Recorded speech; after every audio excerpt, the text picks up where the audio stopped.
Hello बच्चों, राधे राधे, जय Shri Shyam. Vasudev education में आपका स्वागत है, जहां मैं हूं आपका अपना प्रेम और हाजिर हुआ हूं आप सभी प्यारे बच्चों के सामने एक ऐसा वीडियो लेकर जिसका इंतजार बीए सेमेस्टर सेकंड के सभी स्टूडेंट्स को बहुत ही बेसब्री से था। वो इंतजार कर रहे थे कि न जाने कब सर ये वीडियो लेकर वासुदेव एजुकेशन के यूट्यूब चैनल पर हाजिर होंगे। फाइनली बच्चों, हम हाजिर हो चुके हैं आपके सामने बीए सेमेस्टर सेकंड के हिंदी लिटरेचर का पेपर लेकर, जिस पेपर का नाम हमारा रहने वाला है कहानी एवं उपन्यास। और ये जो कहानी एवं उपन्यास है ना बेटा, ये आपके पेपर में इंग्लिश टर्म में लिखा होगा KAHANI एवं EVAM, उपन्यास UPANYAAS।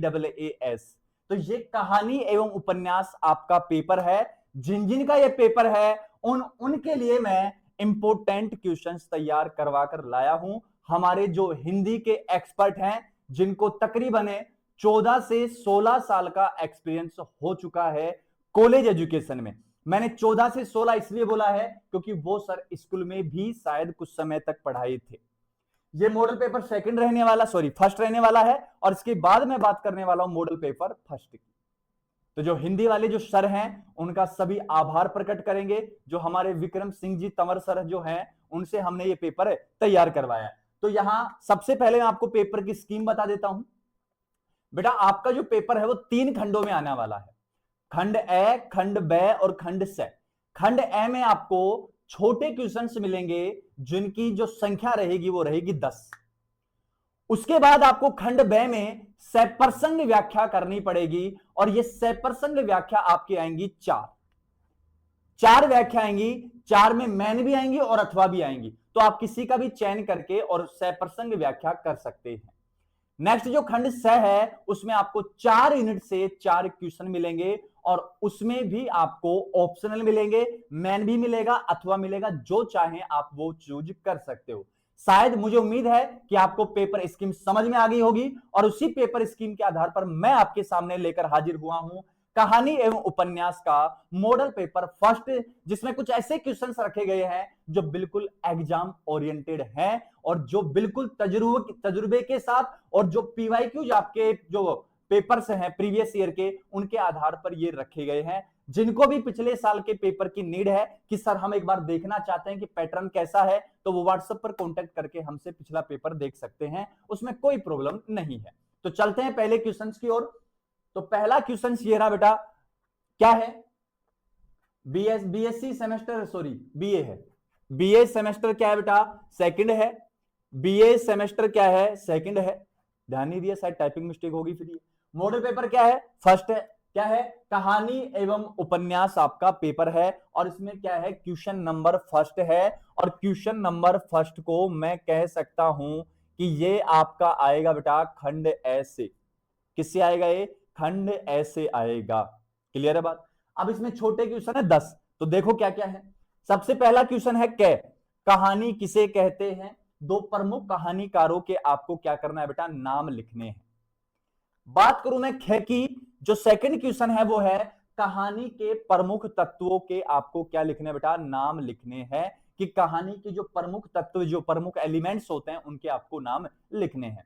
नेक्स्ट है बड़े घर की बेटी, और ये काफी ज्यादा मतलब कि फेमस उपन्यास आप इसको कह सकते हो, या इसको कहानी को काफी फेमस कह सकते हो, और इसके लेखक कौन है ये आपको क्या करना है बेटा? बताना है। नेक्स्ट है उपन्यास और कहानी में 2 अंतर आपको लिखने हैं, कि उपन्यास और कहानी में जो 2 अंतर होते हैं वो क्या क्या होते हैं। ये हो गया नेक्स्ट क्वेश्चन। अगर नेक्स्ट क्वेश्चन की बात करूं तो गदल कहानी का मुख्य पात्र कौन है? गदर नहीं है ये गदल है, और गदल कहानी का जो मुख्य पात्र है वो आपको यहां मेंशन करना है। नेक्स्ट है आकाशदीप कहानी की नायिका का नाम लिखिए। आकाशदीप जो है उसकी आपको क्या करना है बेटा? नायिका का नाम लिखना है। ठीक है। नेक्स्ट है उसने कहा था कहानी में लहना सिंह किस रेजिमेंट में था? ये जो लहना सिंह था कहानी का जो किरदार था, उसमें वो किस रेजिमेंट में था वो आपको यहां पर लिखना है। नेक्स्ट है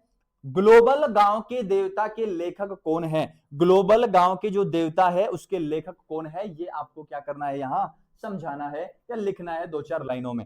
नेक्स्ट है, झुमा का चरित्र एक पंक्ति में बताना है आपको। झुमा जो थी ना, उसका जो चरित्र चित्रण है वो आपको एक पंक्ति में आपको स्पष्ट करना है।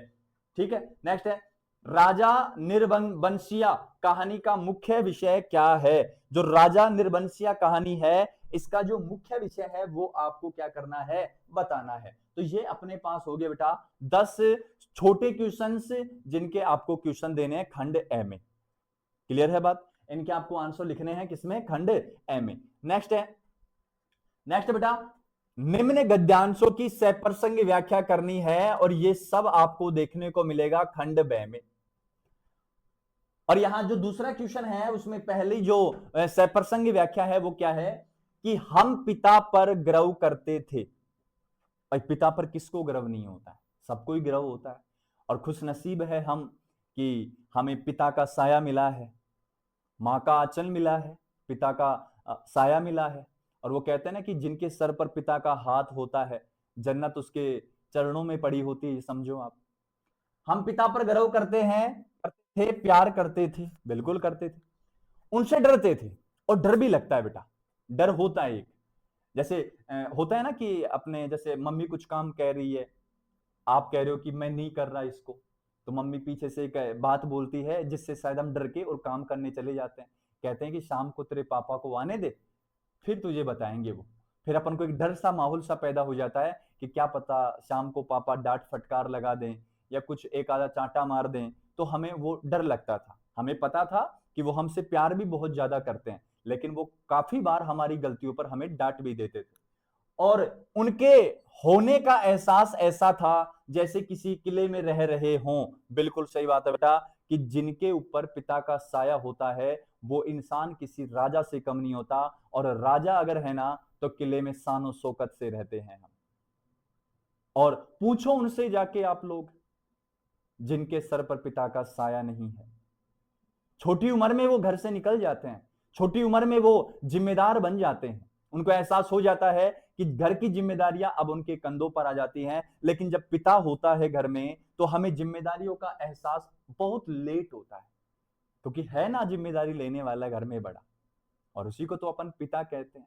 पिता वो है जो आपको कपड़े दिलाने बाजार में जा रहा था और खुद भी कपड़े लेने जा रहा था, लेकिन वो है कि आपको 2 जोड़ी दिलाकर और खुद बिना कपड़े लिए घर पे वापस आ जाता है।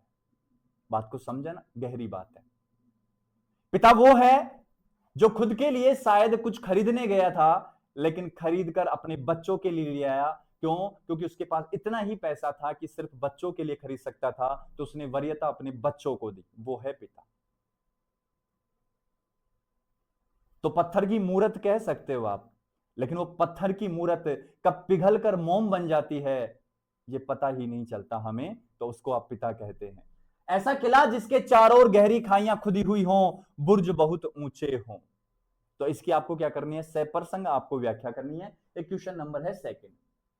क्वेश्चन नंबर थर्ड में भी आपको सप्रसंग व्याख्या करनी है।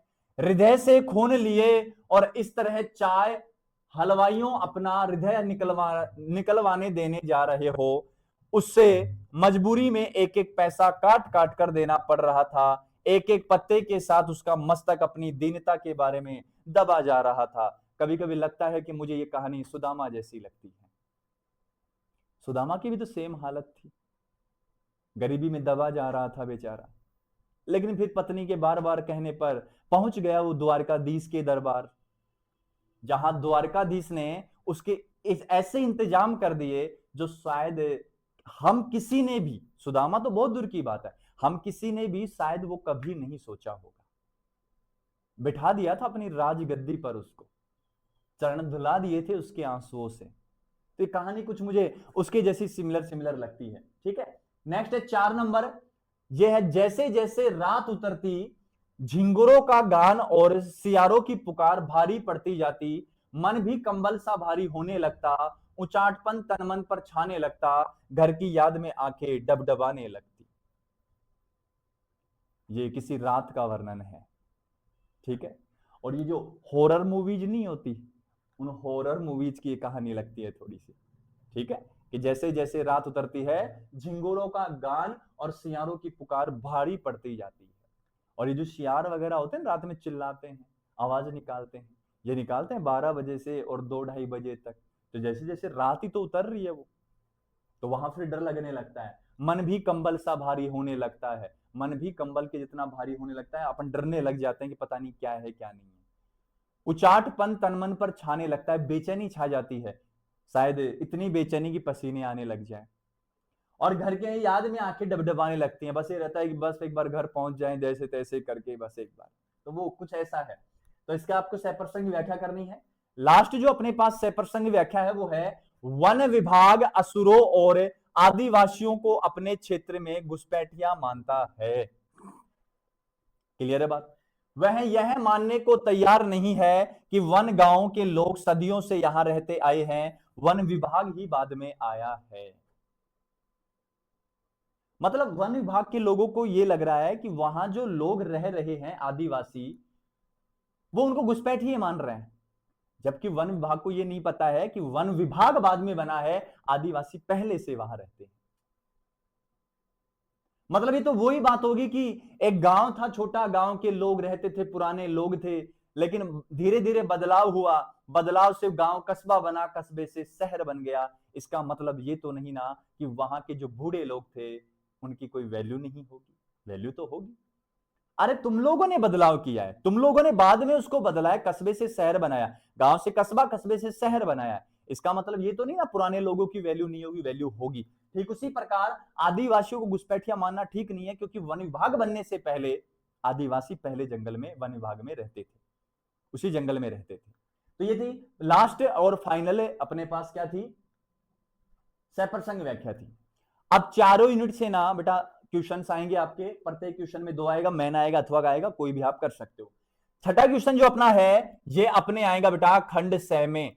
किसमें आएगा? खंड सै में। और खंड सै में आपको 4 यूनिट से 4-4 क्वेश्चन मिलेंगे, तो सॉरी 2-2 क्वेश्चन मिलेंगे, एक एक आपको करना है। नेक्स्ट है, हिंदी कहानी के उद्भव एवं विकास पर प्रकाश डालिए। या तो आप ये कर सकते हो, अथवा क्या है, हिंदी उपन्यास के विकास का संक्षिप्त इतिहास आपको क्या करना है बेटा, लिखना है। नेक्स्ट क्वेश्चन है, कहानी के तत्वों के आधार पर गजल कहानी की समीक्षा कीजिए। या आपको अथवा कर सकते हो, राजा निर्वंशिया कहानी के मूल संवेदना स्पष्ट आपको करनी है। ये मेजर क्वेश्चन है, इनके बारे में आपको बताना है।